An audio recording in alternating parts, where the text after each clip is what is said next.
Hey, you know what? It's crazy you said that, man. We over here on the spot at the spot, man. Hey, that nigga Puff, that nigga wanted to show me something, man. Tell that nigga to go drop some money in a black bank. Right.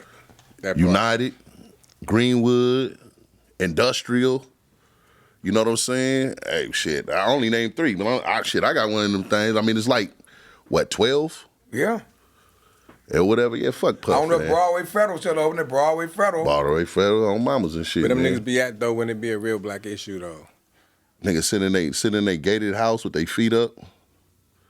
On the spot, at the spot. The spot, SoDo. With the big homie Nick. We at the spot. SoDo. We at the spot, SoDo. Spot, SoDo. On the spot, at the spot, SoDo, Seattle. Man, pull out your blunt, grab your drink, get your notepad.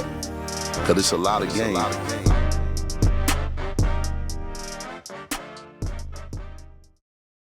And shit, you know, we watching these niggas backpedal like it ain't nothing right now, huh? Man, go like, comment, and subscribe, man. You already see how we starting this, man. We got motherfucking... Who? What? Man, tell them who you is, Biz. StickGang Biz, man, in the house, man, at the spot. You know what I'm saying? Me, I'm riding with my nigga Q-Bone and Larry Stevens. What's happening? Man, Larry Stevens, man, come stick your head over, man. Come say what's up one time, man. You got the mic. Show who Larry is. Yeah, we got you right there. Yeah, grab that mic, man. That mic waiting there for you, man. Man. What's up with y'all? Larry Stevens, man. Man, Larry Stevens, where you from, man? Tell him where you from, man. Who Larry Stevens is? Town 253, baby. Dig that, man. Yeah. Dig that, man. You know what I'm saying? And of course, we got the one and only, man. You know what I'm saying? Uncle Q-Bone him motherfucking self, man. Man. Hello. Man, got Snoop saying hello. Hey, man, it's a big day for me, man. You know, this is a real big day for me, man. I've been waiting for this day for a very, very, very long time for someone to grasp my attention, man, to grasp my real visionary, man, and God, the G.O.D. put me into place last week, man, and now I come back today, not just to co-host with my homie right here, StickGang and Larry I just met, and St. Nick, man, is also assigned to Banks Management, man. Oh, man, love, man. Good love, man. And once I appreciate again, the opportunity, man, of the signing me on, man. You and Queen Kendra. Man, of course, man. Queening with the Kendra, man. Rob Nova, man. You know what I'm saying? Glover, man. Glover, man. You know what I'm saying? He doing his daddy thing and shit like that, man, today, man. So you know what I mean? And you know, we got Jordan. We got motherfucking, man, Alice in Wonderland, man, and of course, man, the TTE girls, man, you know what I'm saying? So we can't forget the squad, man, and Barack. We ain't gonna never forget Barack and shit like that, man. So, you know, go like, comment, and subscribe, man. And we gonna jump into this, man, real fast, though, and not playing. So, Biz, man. What's up, big homie? Man, talk to me, family. So, your endeavors, man, where you up out of, man? Where you from? From Los Angeles, man, South Central Los Angeles, man. Okay. Man, when you come up, 80s baby, 90s baby, 70s baby?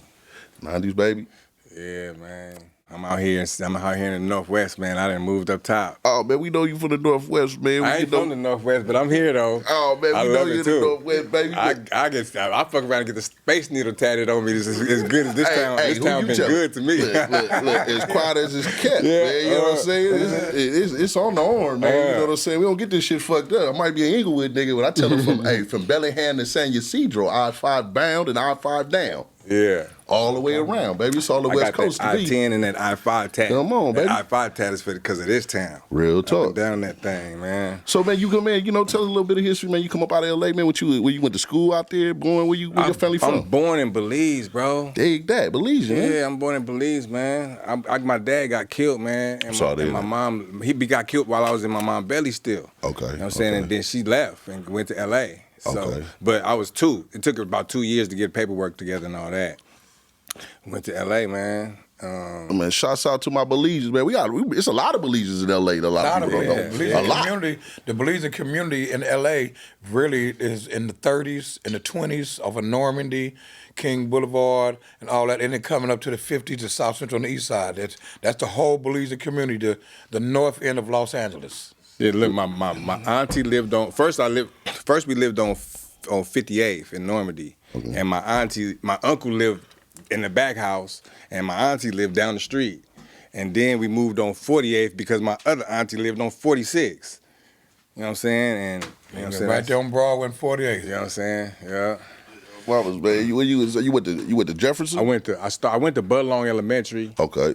Then when I graduated from Bud Long, that's when we moved, so I didn't go to John Muir. Okay. I ended up going to Carver. Okay. But then I went to after I graduated from Carver, I went to Jeff, got kicked out of Jeff. I went to Central, downtown. That was in that building. And in that building, there was a continuation. I got kicked out of there. Yeah. I went to Metro, downtown, you know what I'm saying? I got kicked out of there.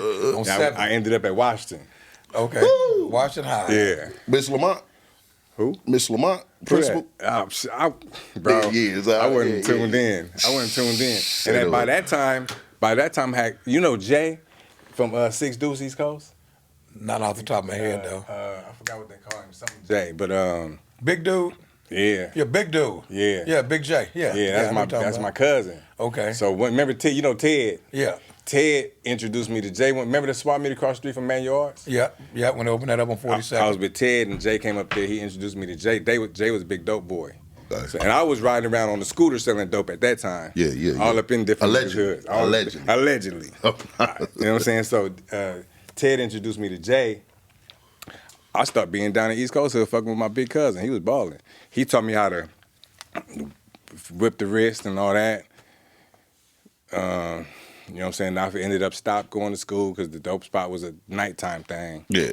And then I checked myself back in school. I had left because when my mom did, you know, the Crown Inn. Yeah, 47 around the corner. Yeah. So we used to sneak out and go sell dope in the Crown Inn. It was cracking. What year was this? What year was this? About had to be like 87 when we was over there hanging at the Crown Inn. That's like 80s. After that. 88, 89. Yeah, I came home 89. This motherfuckers don't want to tell their real age and shit. After that, though. 91, 92, after the Peace Treaty. After the Peace Treaty. Oh, yeah, he coming back in the 90s. It was after the Peace Treaty. After the Peace Treaty, yeah. So you were the last, he was the last of us in the Crown. Yeah, I was. We had that Crown cracking 87, 80. When I came home 87, well, we had it cracking all the way to 89. I was still walking past at that time. So 87? 87, I came home from the pen, only stayed home like 30 days, and I went right back and got out 89. Hey, 87, I'm listening to Bobby Jimmy, New York and LA rappers, man, and I'm still counting math and shit on my fingers. What you call him? 87 was, what's that, Mixed Master Spade? Mixed Master Spade. Bobby Jimmy. Yeah, New York and LA rappers make more because Colors had dropped. Yeah. And he made a spoof to Colors behind Ice-T, and he made a spoof of everybody's album at that time. Bobby Jimmy. That was called? Colors. What the Color spoof was called? No, it was Colors. And then there was another one. He did it. Colors. His name was Bobby Jimmy. Bobby Jimmy, he did a whole take on Ice-T, Ice Cube, Eazy-E, New York. It was called New York and LA rappers make more than me. Oh, yeah? And he was making it El Mama. That's before you came up here? Man, shit, I didn't get up here I ain't gonna lie, I didn't get up here to like 2003. I got the full-fledged good LA and them good 90s. Oh, yeah, it was cracking up here then. Shit, the Century, I still had a chance at the Century Club, fucking Peanuts,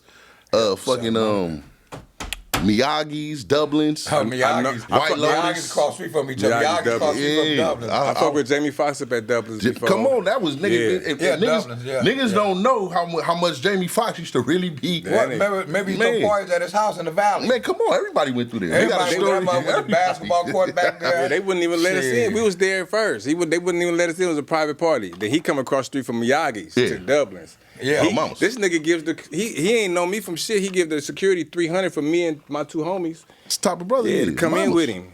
He was like, man, I got you niggas, man. Just make sure. He said, just don't do no punk shit.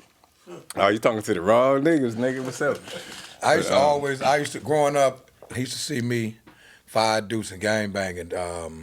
My little brother was a D-boy. Maybe Cubone, man. Yeah, Lil legend. Cubone. He was the D-boy. Lil Cubone, legend. I was original D-boy in 82 with Whitey. When I went to the pen and came home 87, my brother had took over.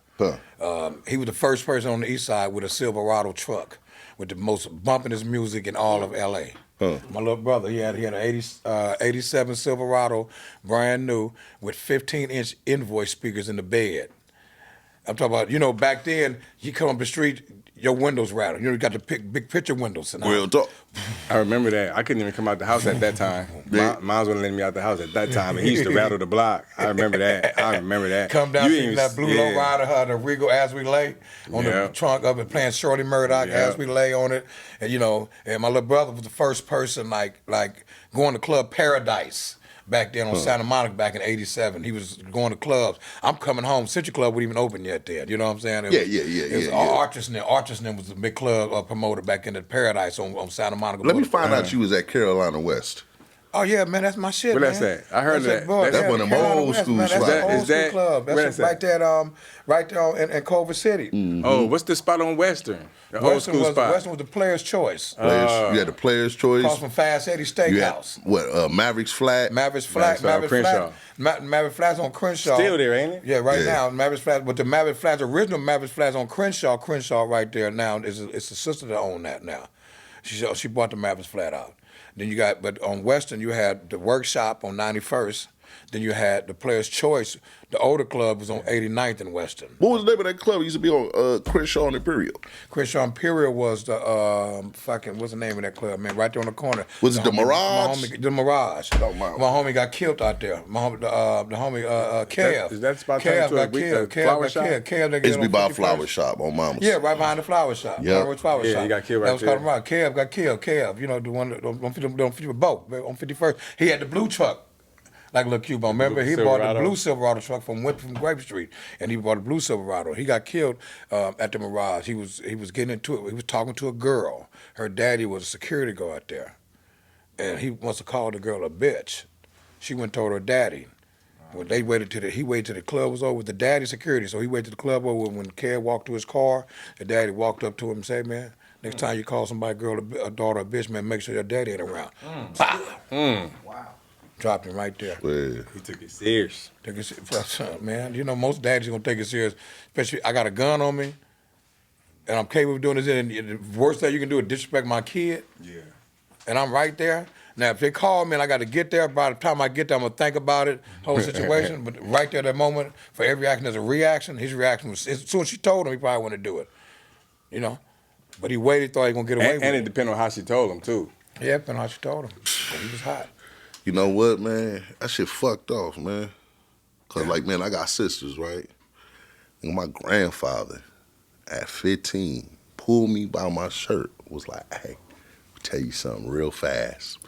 Your sister gonna get you killed in the streets. Your sister gonna get you killed. If she move a certain way, she move a certain That's way." heavy, boy. I swear to God, Yeah, man, because my because, sister had a mouth. The mouthpiece, man. That mouthpiece, you know, it's in the Bible, man. The woman's mouthpiece is a sword, but it'll cut you up, man. That's the reason why we react. See, a woman know that you can't beat a whoop on a man physically. It's out the question. I don't give a fuck how small he is. You ain't supposed to whoop on him. Yeah. You know what I mean? Small, big, or large, a woman ain't not supposed to whoop on no man.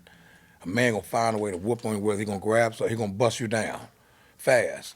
So when you got a woman out here that's mouthpiecing, making you react, man, and they talking crazy to some niggas in these streets, the wrong nigga. Like if a woman walked up on you and calls you a bitch ass nigga, get out the street. Let that go. It's gonna go down. And the nigga in the car gonna suffer it too because he gonna jump up and say something differently. That is my woman. When nigga control your woman, nigga, you gonna say control your bitch. So when you say that, hey, that's my woman. Hey man, bop bop. You know. Well, a lot You of in times, jail. He man, going to jail. Now you going to jail for the rest of your life. You had kids at home, a wife at home, because she cut you. You cut her off, or you didn't try. Whatever made her say what she said to you, not knowing you. Road rage is the worst thing that can happen from a woman's mouthpiece in these streets, not knowing who she's talking to. man, So that brings me to a question. I'll go ahead. I be randomly asking people shit like this. Like, what could somebody do to you to make you jump out your body? Like, you know what I'm saying? Like calling you a bitch or something. Like, you don't know what kind of day they had. You don't know what they got going on. Y'all cross paths, they call you a bitch ass nigga. Is you gonna jump out your body because of what they own and just go? Or you know what I'm saying? You asking me? Really? Truthfully? What do a person gotta do? Like, how far, like, They ain't got an A. you know what I'm saying? I'm gonna be so real. You know what I'm saying? A motherfucker got a motherfucker then they got a fire on me. Because in reality, I'm not, my mindset, I don't fuck with people. And I'm a very jokative person. I'm very, you know what I mean? And I'll play bitch just because. Because I feel like when you a giant, you don't walk with midget shit. So I don't have a problem playing the bitch role and everything, but I'm old school to that. Because then it's like, if you believe, because, you know, some motherfuckers don't understand that. It's like, damn, you play the bitch role. Niggas might say the bitch role. Oh, you know what, bro? You got that. Oh, my back, family. I didn't mean to. Excuse me. If you feel like you was disrespecting, I'm apologizing to you as a man, brother. Now, I'm going to walk away. If you choose to follow me when I walk away, then I was scared for my life, and that's how I'm going to run it. Yeah. And I always overanalyze and always overthink. So, you know what I'm saying? I got to look at it. It's like, I don't really give a fuck about pride. I don't really give a fuck about money. All I care about is seeing my son and watching him graduate and being around my grandkids when I'm old in my bed. That's how I want to go. And with about $5 million worth of debt. You know what I'm saying? Let me throw that in there. I'm getting about $5 million of debt. You know what I'm saying? Like, get it out my ass and shit like that. Yeah. But nah, bro, especially because the thing about it is, I want to be his age.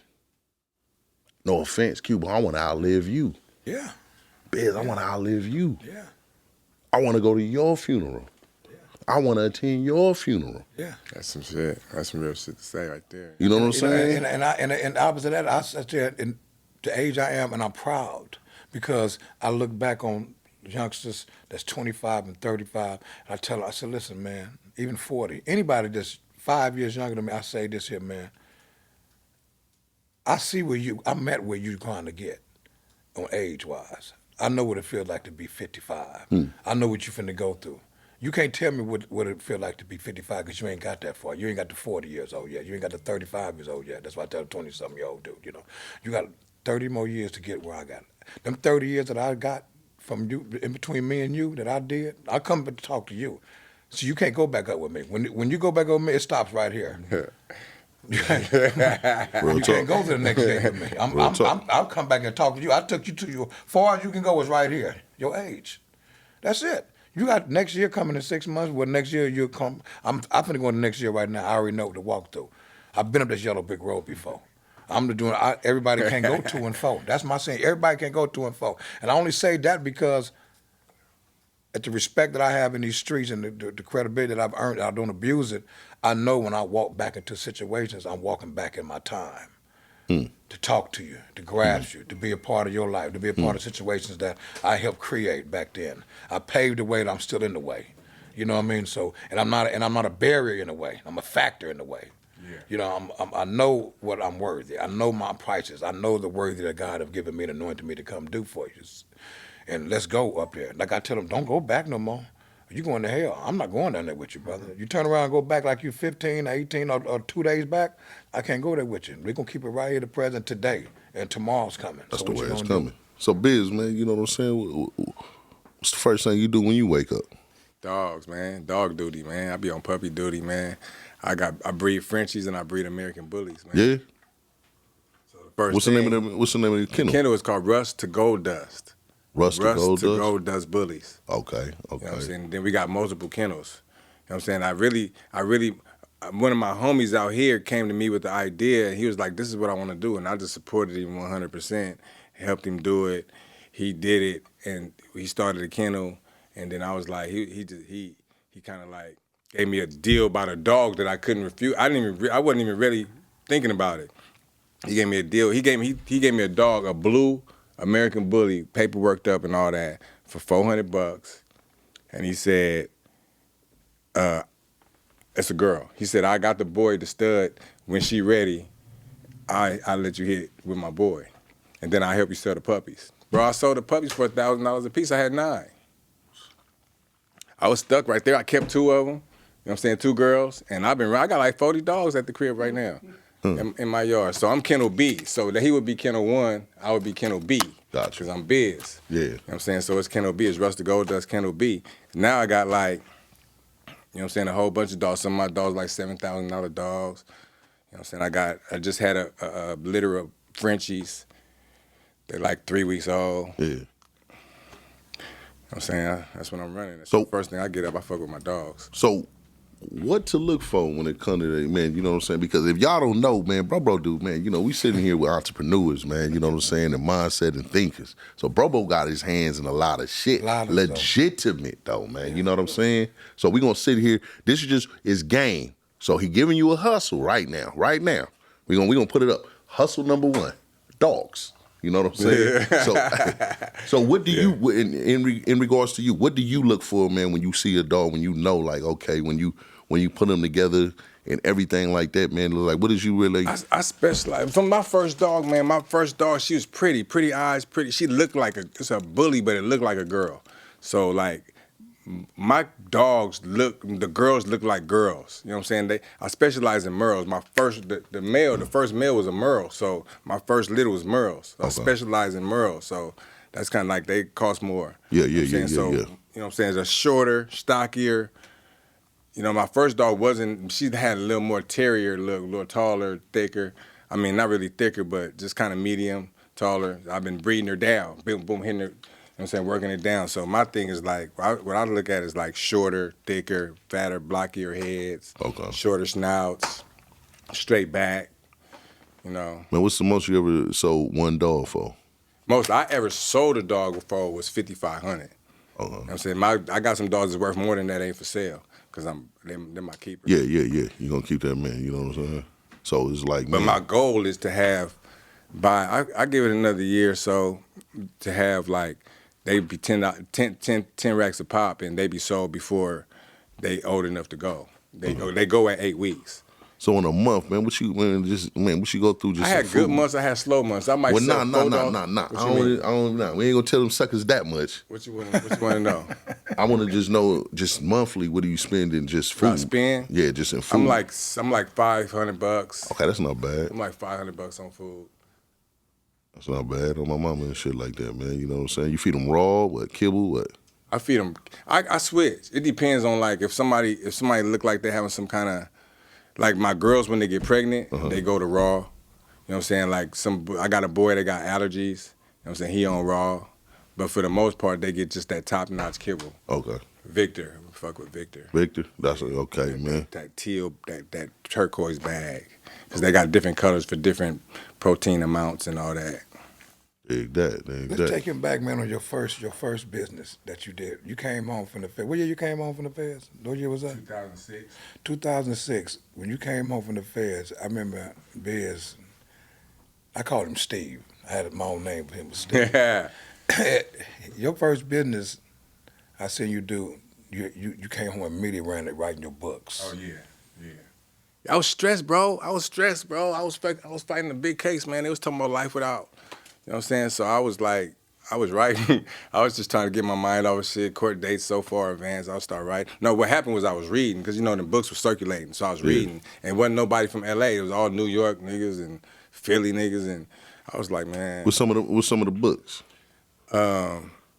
I could think of some of the, you know, like Terry Woods. What was that? What was her? I can't even think of no titles right now. But Quan, Terry Woods, Zane, Eric Jerome Dickey. Yeah, see, I'm old school, so when I think of that, I'm thinking of like Donald Goins, Iceberg Slim. They, you know what I'm saying? Motherfuckers took it to another level. I read their books too. Yeah, but younger niggas that took it to another level. I heard. And it was the exact same shit. I didn't know you could talk about the shit we be doing in a book.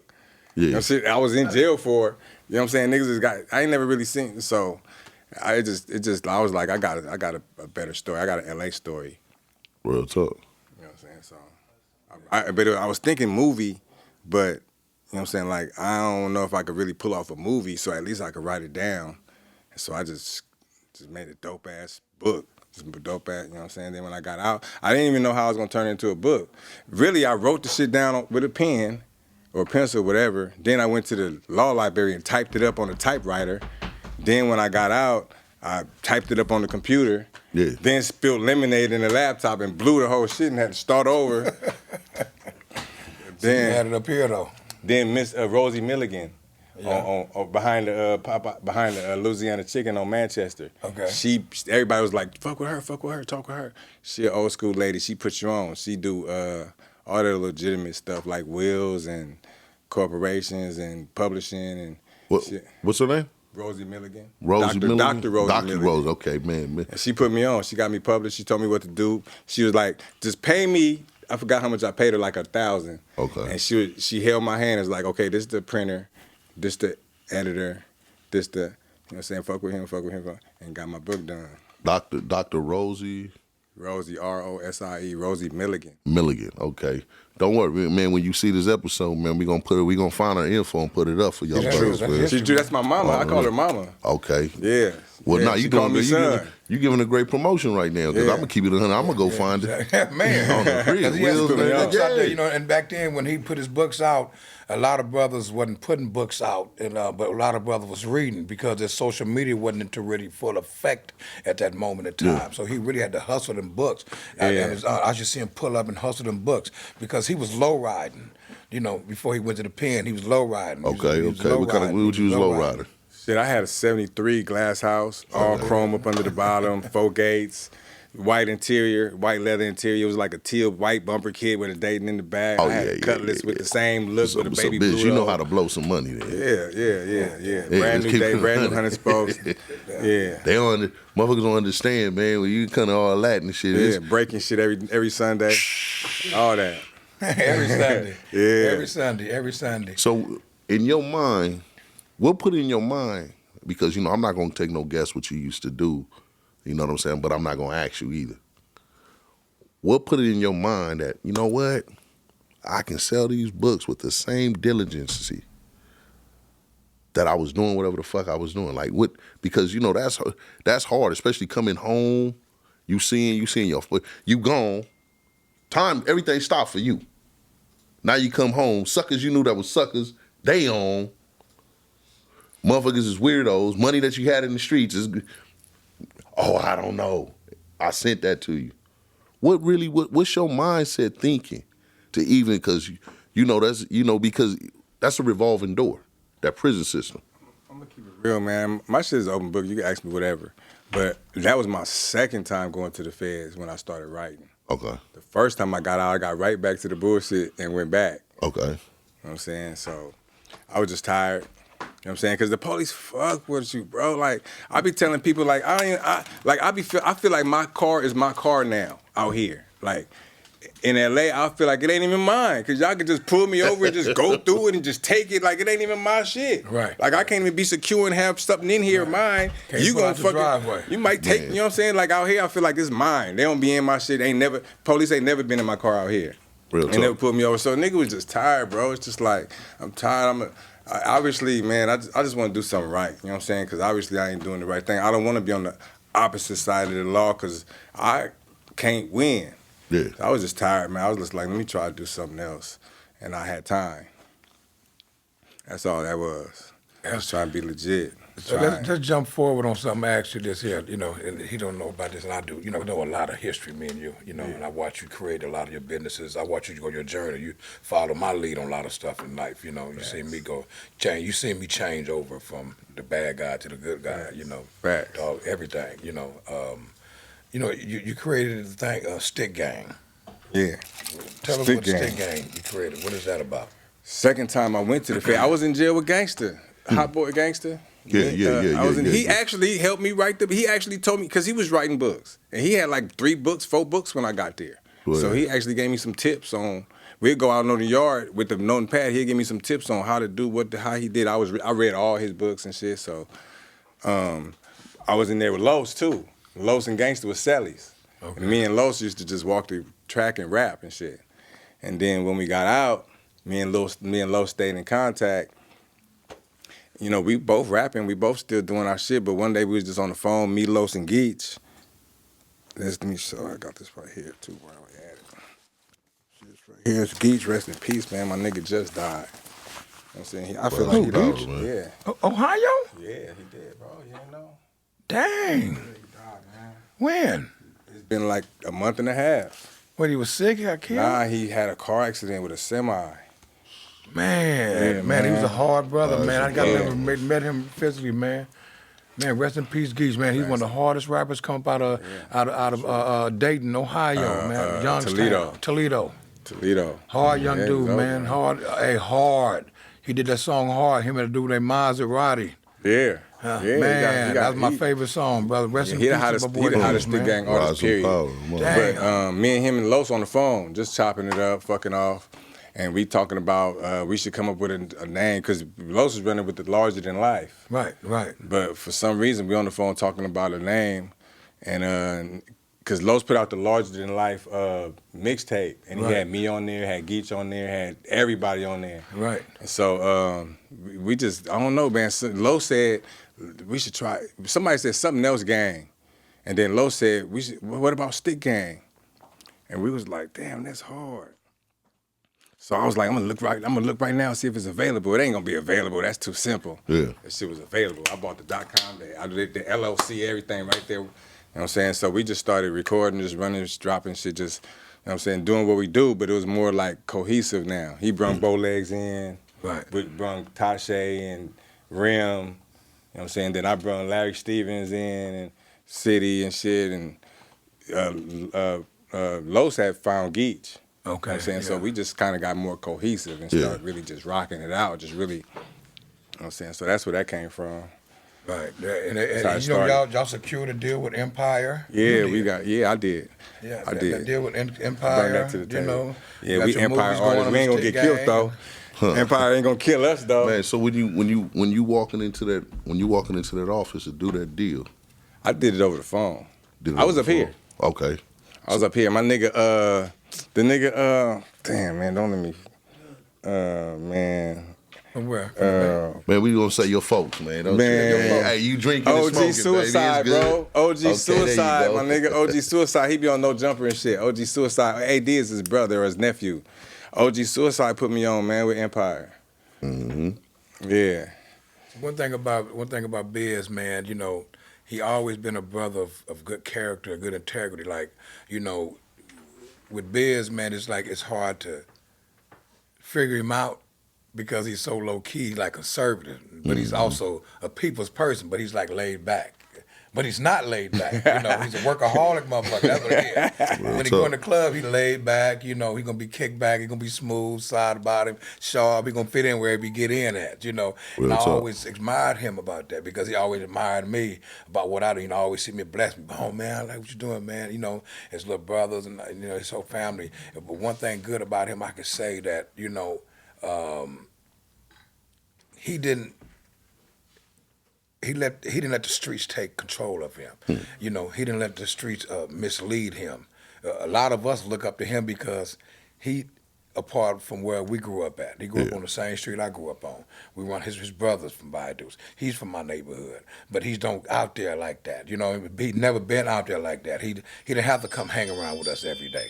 When Biz go do what he doing, him and Lee, Big Lee. Yeah, Big Lee. Oh. You know, they just go do what they do. Yeah. You know, we don't want them hanging with us. You know? No, y'all go on and do what y'all do. Go handle you know, what we y'all like to do. hear Take y'all care. low riding out to the low rider scene. You know, y'all enjoying yourself. You know, y'all like pimps. Y'all go home, man. Man, what year you get up to the Pacific Northwest? Man, was it 2000? Or no, like 2006? 2006. Something like that. My nigga Rafiq was coming up. He came up here on the crack thing, but he ended up getting a baby mama and getting dug in and staying up here. And me and him rekindled like years later. We went to high school together, and then he flew me up here, come see how he was living, and then because he wanted to come to LA, he wanted me to help him drive back. Yeah. So he flew me up here. I stayed around a couple of days, helped him drive back. Then like a month later, he did it again. Flew me up here, you know what I'm saying, run me around, take me to some clubs and shit. Yeah. We drive down. I just start falling in love with it right there. I start, you know, it had that exotic weed. Weed up here was better than weed down there back then. Yeah, we love that Seattle weed. It was that crispy indica. I used to always come back with some good weed. Kangle them had it like a motherfucker around the corner on 47. Yeah, oh yeah. And so that's how it started off like that. That's how I just got introduced. You know what I'm saying? I thank him. He just got out the feds too. He a barber. He in Tacoma. Okay. Rafiq. But that's how I got introduced to the Northwest. Then I just started just meeting people and just coming back on all kinds of different games, just all kinds of different things over the years. Yeah. One time I stopped coming up here for a minute. And I moved to the A. Okay. I was in A like 3 years. How you like it? The life I was living wasn't what, you know what I'm saying? I wasn't on Peachtree and going to the clubs and all that. I was in Decatur laying low. Baby mama was a real estate agent. We was just chilling. So you living, you living there, man. You know what I mean? I got tired of that. Living a committed life. I had to go back to LA. I had to get back to the West. Same way I did in 2006. Yeah. What y'all been married or something? Nah. Just committed, huh? Yeah, I ain't gonna call it committed. That's just what a nigga was doing. Yeah. I wasn't committed. That's just who I was with, who I was living with. 3 years, yeah. Mamas, come on, I get it. And then I just shook, man. I just shook and came back to the West. And actually, before I left, my boy put fingers pulled me out of there and brought me up here. Pulled me out of there because I was like in a slump. I really wasn't doing shit. Shout out to my boy Fingers, undisputed. Yeah, he pulled me back to L.A. and brought me up here on a whole nother gang. Yeah. Rafiq wasn't even in the picture. And so me and Fingers was coming up here for about a year, and then man, a lot of shit happened, man. I went to jail in West Virginia. Because I was still living in the A. Like I said, he put me out and brought me up here. But I was since I was in the A, I would go to Miami all the time. Yeah. I would shoot down in Miami all the time. Then going to Miami all the time, I met some people in West Virginia. So I ended up going to West Virginia a few times, and I ended up walking into a sting. Ooh. Because way before I even got introduced to West Virginia, a nigga shot at the police. And I go to visit these people, and they think I'm the one that did it. Swear. You know what I'm saying? So they got a whole task force out there because they've been watching the house. The dude that shot at the police, his homie lived there. But I don't even know this fool. I know the girl. So I go to see her, but they thinking I'm the dude that shot at the police. So I pulls off their whole sting. They put me over like different district cars, like 10 cars. I'm saying I get booked, and I had a warrant in Ventura County. So I got extradited back to the West. You know what I'm saying? So after that happened, I went back to the A, and I was just like, man, you know what? I'm finna move back to LA. Then when I moved back to LA, I stayed in LA like a year, and I just came up here. Yeah. I already knew it was better. I ain't never had no police problems up here. So when I was in LA, I was getting pulled over and going to jail, spending night. They let me out in the morning. I was like, man, fuck all this. Man, I'm going up top. So I came up here. You know what I'm saying? I got with the girl. She was living. I've been knowing this girl that was up here, Tashi, forever. She's from LA, but her whole family moved up here. Yeah. So I was like, man, if you get a spot for me, I'll come up there. She did. I came up here. I ain't never left since. I came up here and just worked it. Got a barbershop. Okay. Sold some cars. Sold some houses. Made a movie. You know what I'm saying? I just been up here just living, just chilling. Man, hold on. They got a movie. 1, 2, 3, 4 sources of income, man, that you just set back, man. Repeat that one more time for my man. So, I know it's like me, but yeah, I be one of these motherfuckers because they don't be understanding, man. You know what I'm saying? I got a barbershop, which ain't nothing but finding a space and paying the rent. I Seahawked it out. That whole thing, I Seahawked the floor. The floor looked like the football field with the lines and all that. I remember when I see now okay. Yeah, I did that with my hands, bro. All them lines with a paintbrush, my nigga, with tape, and I did all them lines. I painted the floor green, and then I taped off shit and paintbrushed all them lines, bro, and then put that polyurethane over it. Sweet. I got all that shit. It's all on my Instagram from back then. Every step of me doing it, laying on the floor, all that. And I always thought Pete Carroll was gonna come get his hair cut or something. That shit didn't pop Man, you off. should have called me. It didn't pop off like that. You know what I'm saying? I was dealing with some barbers that didn't even have their barber's license. You know, we still Pete Carroll should have called me. You know what I'm saying? But I was running that, and in the middle of that, I was selling cars.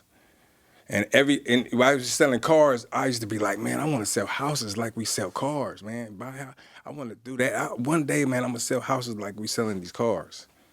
And shit, man, I sold like about 5 houses. I built a house out here from the ground up in Chehalis. Yeah? Yeah, from the ground up. I'm a contractor. That's 5. Yeah. Oh, I just did a condo. And remember you called, I told you I was at, in DuPont? Yeah. I just did that whole condo. Actually, it's not 5 or 6 because the dogs. We started off with the dogs. I just did that whole condo, bro. And not only do I sell dogs, but I do services. Like, I board, you can come drop your dog off. I do AIs, I do artificial inseminations. I got the progesterone test because you got to know when to do the artificial insemination. So I do that. What else? Fucking with dogs. So you just a jack of all fucking trades, then, man. So you're really a genius. I just be feeling like if you ain't doing something, man, you doing nothing. That's just how I be feeling. What I'm gonna be doing if I ain't doing something? Just kicking it, watching TV or something? I'd rather be doing something. And when I get high, I want to do something. I don't want to just get high and just stare at the stars and be in a high. I don't got no high spot where you go and you just chill. I smoke, I hit it, put it out and go do something, go create something, and go be. You know what I'm saying? I don't just kick it and. I feel like if you ain't doing something, you ain't doing nothing. So you say you got a movie, huh? What's that? Yeah, I got a movie called From Nothing. From Nothing? From Nothing, without the G at the end. Now where they can find that at? It's on Amazon Prime. So Amazon Prime? Yeah. So it ain't on like Boosie shit? It ain't on, you on Amazon? It's on Amazon Prime. So, hey, so you over there rubbing elbows with Jeff, right? Who's that? Oh, Bezos? You talking about Bezos? Yeah. Nah. So we go. Let's get this right. All right. From the dogs, my nigga done did a deal with Empire. He got the dogs cracking, sold houses, did the cores.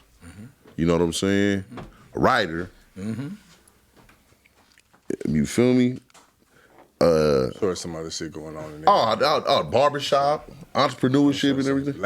Yeah, I don't be thinking. I probably, you know then bro said he painted and everything, so you know what I'm saying? That's me.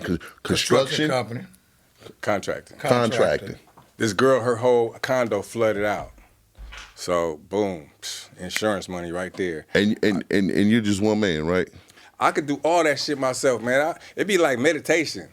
Just give me some time, and I'm gonna knock that shit. I'll do this whole spot by myself. The flow, everything. So youngsters, no excuse, man. No excuse. By myself. This floor, man. All this, nice and neat, everything. I do all this by myself, man. Just leave me alone. You know, I'm impressed. I'm just keeping it 100 with you, this shit, man. You know what I'm saying? Then go shower up and get fly. You know what I'm saying? And say clean up the nails and everything. Jump man. in the big body and shit. Go hang out. Go celebrate. What boy Jesus say? Jesus say at 10:45, I hide yams at the closest spot. 10:45, I have my yams at my auntie house. I'm going to the club. Get me one of them bras. Jump fresh with one of my calls. Get me one of them bras. Man. At 3:45, I'll be kicking her out. Hey, so man, in your definition, man, what's StickGang, man?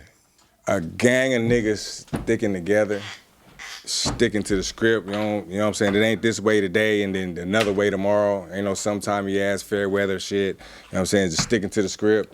And if you fuck with me wrong, I'll stick it to you.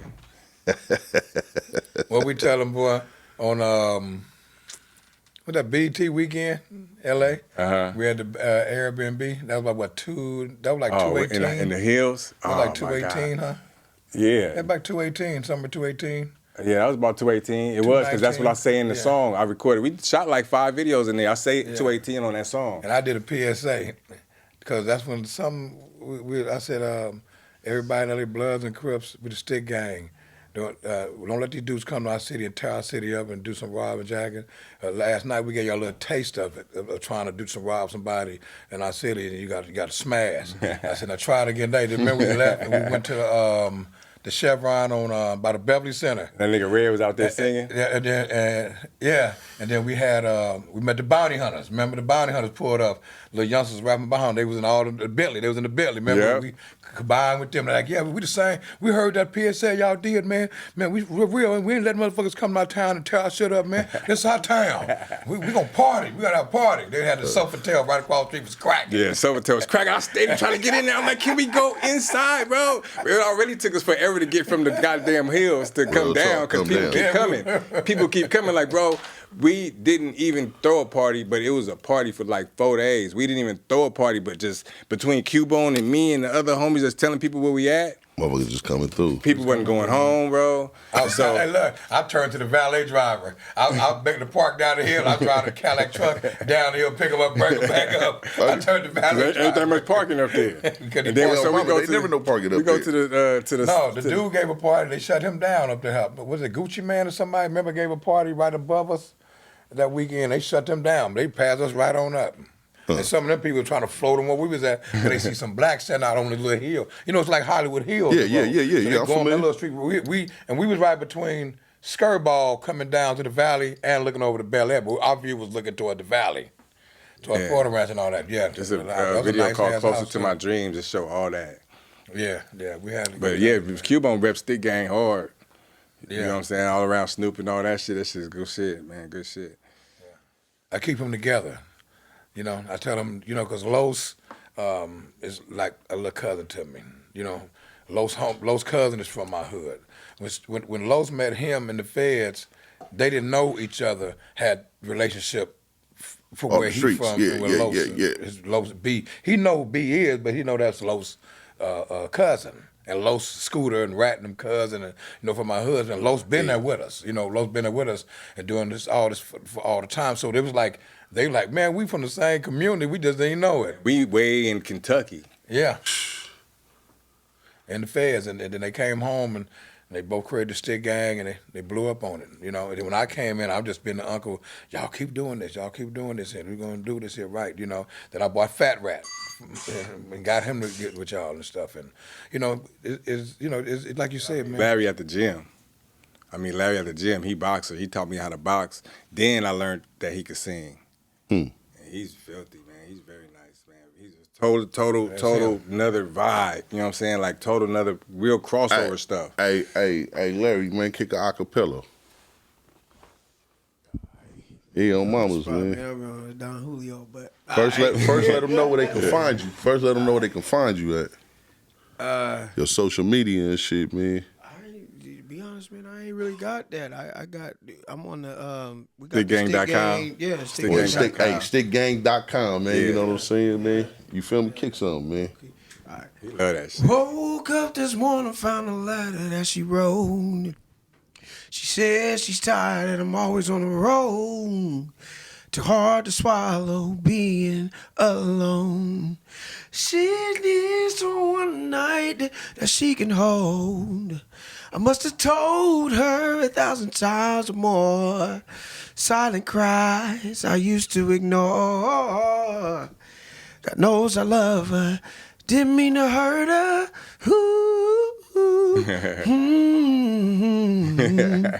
All right, man. Is that enough? That's Anthony Hamilton. He goes Anthony in. Hamilton and John. Yeah, that nigga, man. That's Anthony Hamilton and John. If we go somewhere tonight that got a karaoke, Yeah. that's when you gonna hear him for real. Hey, can I keep it 100? Nigga, all the puss, nigga, at the end of the day, that nigga just go up in the thing. Nigga, I'm about to do that in the bitch here tonight, nigga. Larry, go ahead and hit that thing for me, nigga. I'm just gonna lip sync, nigga. Yeah, he got that. When I first heard him, I heard Life, Jennings, and Anthony Hamilton. Yeah. But then he like Jennings, Anthony Hamilton, but then he got some joints that don't sound like none of them. Real talk, man. So you mean he on every streaming platform? Or? Yeah, everywhere, man. Everywhere. You can type in StickGang, Google us. We Googleable. We Googleable. StickGang's everywhere. We on everything. Man, real talk, man. Real talk, man. With shit, man. We gonna go ahead, man. We gonna end the interview portion, and you know what part we gonna take it to, man, because he's sitting over here, man, with good old Uncle Cubone. Yes, sir. We got Larry with StickGang, man. We got Biz with StickGang. You know what I'm saying? They got young nephew, young Saint Nick, man.